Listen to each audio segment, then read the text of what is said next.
जो ब्लॉकेड होता है वो इंटरनेशनल कवानीन के मुताबिक एक्ट ऑफ वॉर होता है। ब्लॉकेड पॉसिबल ही नहीं था। जो मुज़ाकरात थे बड़े चैलेंजिंग थे। न्यूक्लियर बम ले लिया गया है, उसको इकोनॉमिक बम दे दिया गया है। 4% से 20% ईरान के हाथ में आ गया। तो मेरा नहीं ख्याल कि अमेरिका इस पोजीशन में है। वो थिन है, उनकी नेवी की भी पोजीशन ट्रूप्स वर्सेस टास्क। इत्तेहादियों ने ट्रंप की नाकाबंदी में शामिल होने से माजरत कर ली है।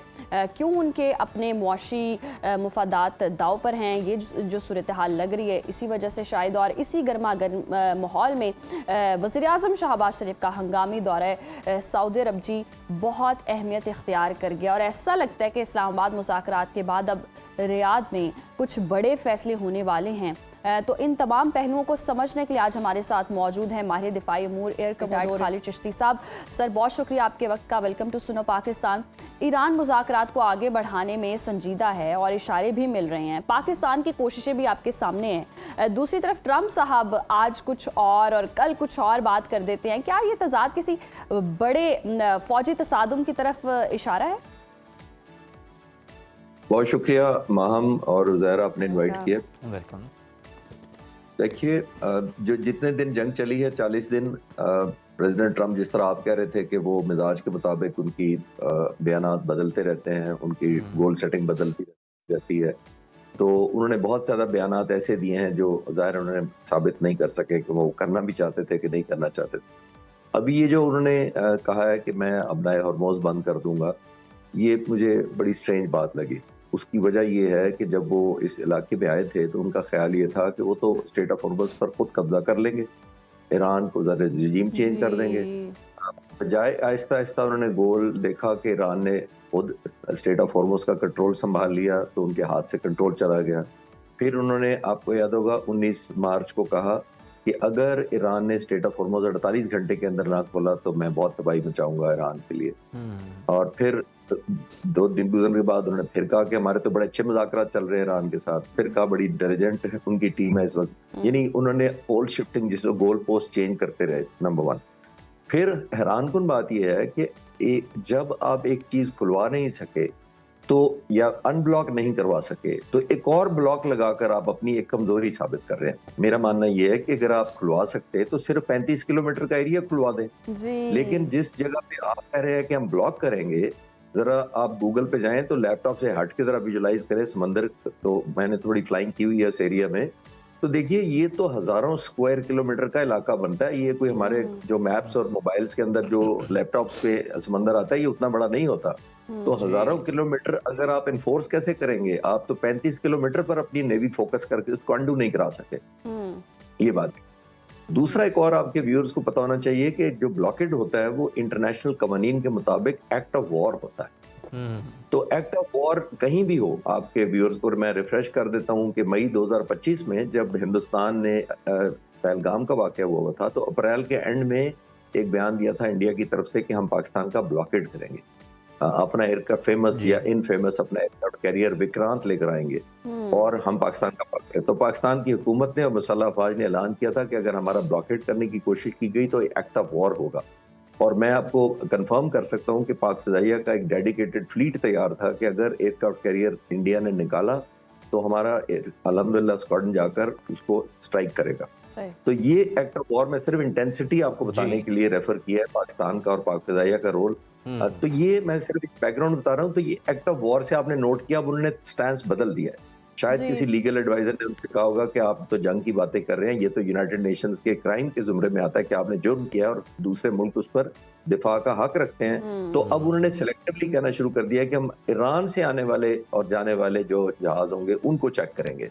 तो ब्लॉकेड नहीं था, ब्लॉकेड पॉसिबल ही नहीं था। पहली ये बड़ी गलती थी मेरा ख्याल में। तो एनीवे हैविंग सेड दैट, अभी जो मुज़ाकरात तातुल का शिकार हुए हैं, ये तो नहीं कह सकते खत्म हो गए या नाकाम, तो मैं पहले दिन से नहीं कह रहा।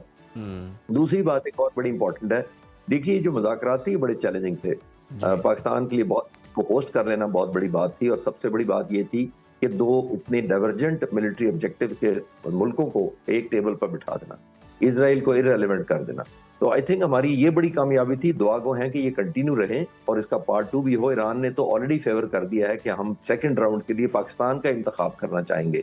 ये बहुत बड़ी बात। इंशाल्लाह इसका पार्ट 2 भी होगा और पाकिस्तान को इसका क्रेडिट भी मिल रहा है और आने वाले दिनों में इसके समरात भी पाकिस्तान को और उसकी आवाम को मिलेंगे यकीनन। खालिद साहब, जिस तरह से बात कर रहे थे आप भी कि डोनाल्ड ट्रंप जो है, अमेरिका जो है, वो आपने हॉर्मज़ पर चढ़ दौड़ा था कि इस पर अपना कंट्रोल जो है वो कायम कर लेंगे, ईरान पर हमले की सूरत में और भी जो मकासद हैं वो हासिल कर लिए जाएंगे।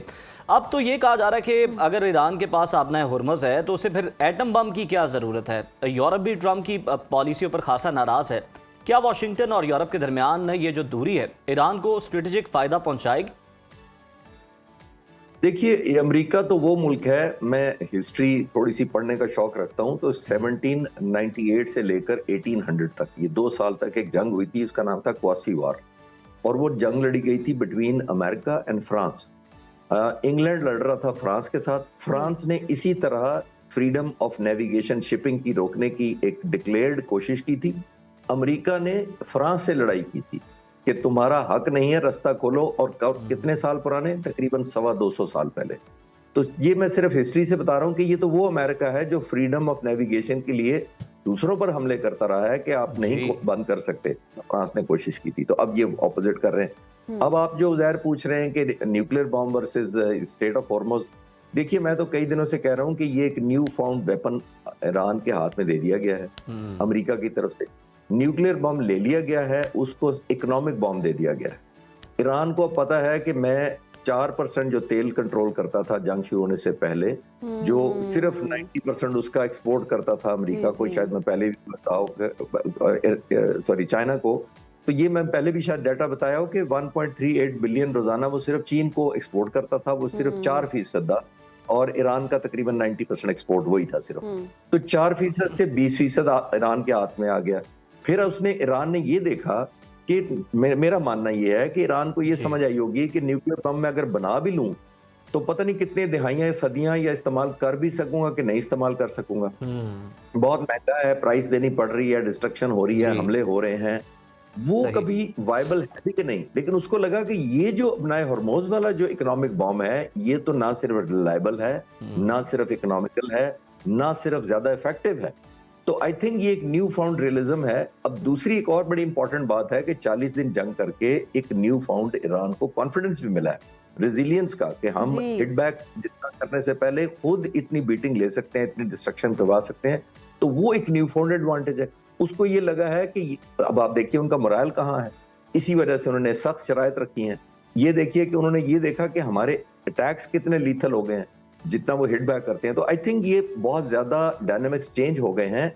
ये वो मैं डे 1 पे शायद जंग के दूसरे दिन ये कहा था कि जब भी जंग बंद हुई तो ये अमेरिका और इजराइल वो नहीं रहेंगे जो जब भी जंग बंद हुई जो जंग से पहले थे। और मैंने ये भी कहा था कि ये वो ईरान नहीं रहेगा।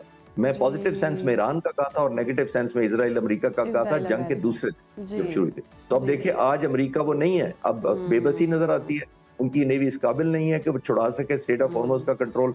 और ईरान इतनी सख्त शराइत रख के साबित कर रहा है कि मैं आप पर हावी हूं इस वक्त। बिल्कुल खालिद साहब, ऐसा ही है। अब अगर हम अमेरिका की बात करें, अमेरिका ने ईरानी बंदरगाहों की नाकाबंदी शुरू कर दी है और ट्रंप ने 158 जहाज तबाह करने का दावा किया है।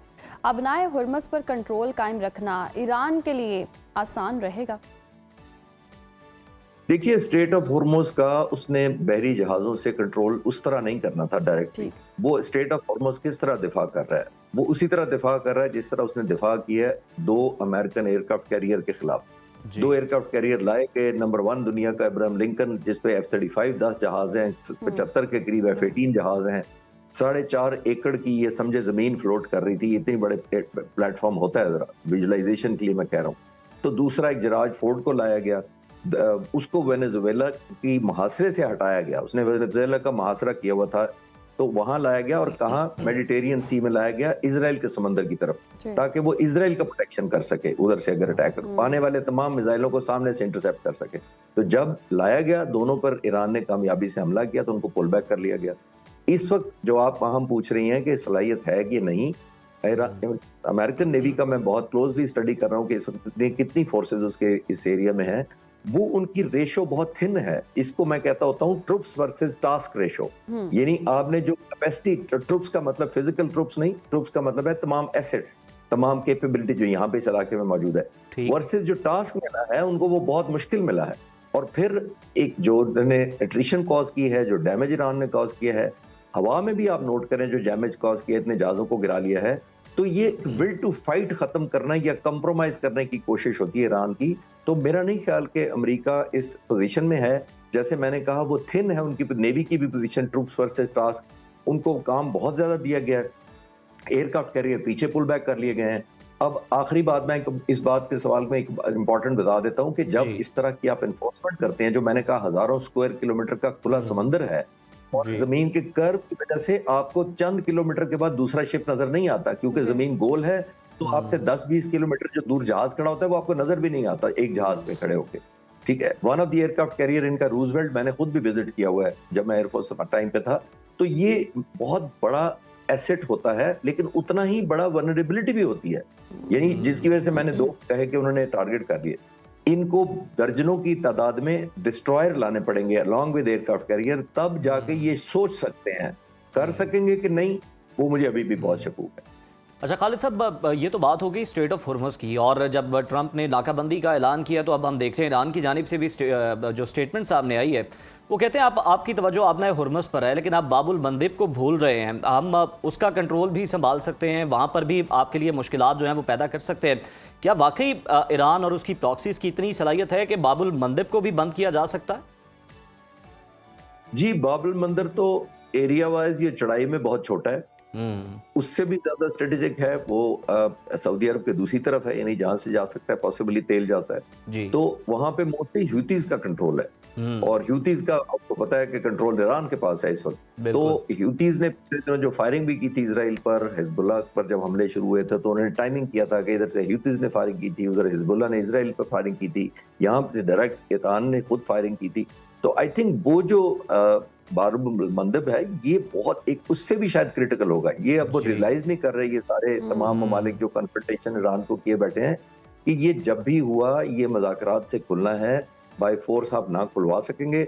और एक और बड़ी इंपॉर्टेंट बात जो मिस हो जाती है, जो अक्सर लोग, मैं जरूर गुजारिश करना चाहूंगा, देखिए अमेरिका कर क्या रहा है, जंग में आप जंग का इनिशिएटिव और डिसीजन मेकिंग अपने पास रखते हैं, यानी मैं हमला करूंगा तो आप काउंटर मेजर करेंगे, फिर मैं हमला करूंगा आप मुझे काउंटर करेंगे। ईरान ने क्या किया है, ईरान ने सुपर पावर को ऑपोजिट रिएक्टिव मोड में कर दिया है, यानी ईरान जो करता है अमेरिका रिएक्शन में देता है। तो जब दुश्मन के आपके डिसीजन मेकिंग लूप में प्रायोरिटी ले ले, तो आधी जंग आप वैसे ही हार जाते हैं, क्योंकि आपका इनिशिएटिव खत्म हो जाता है। आप हर वक्त ये सोचते हैं, अच्छा वो ये करने लगा, बाबुल मंदिर बंद कर देगा, मैं ये करता हूँ, उसने स्टेट ऑफ हॉर्मुज़ कर दिया, मैं ये करता हूँ। इसका मतलब है आप रिएक्टिव जा चुके हैं, आपका इनिशिएटिव दुश्मन ने छीन लिया है। तो अगर दुश्मन ने छीन लिया तो आधी जंग तो वो डिक्टेट कर रहा है आपको। तो ये आई थिंक मुझे समझ नहीं आ रही कि छोटी सी बात बहुत ही जबरदस्त अंदाज में खालिद साहब आपने समझाया, बहुत शुक्रिया आपके वक्त।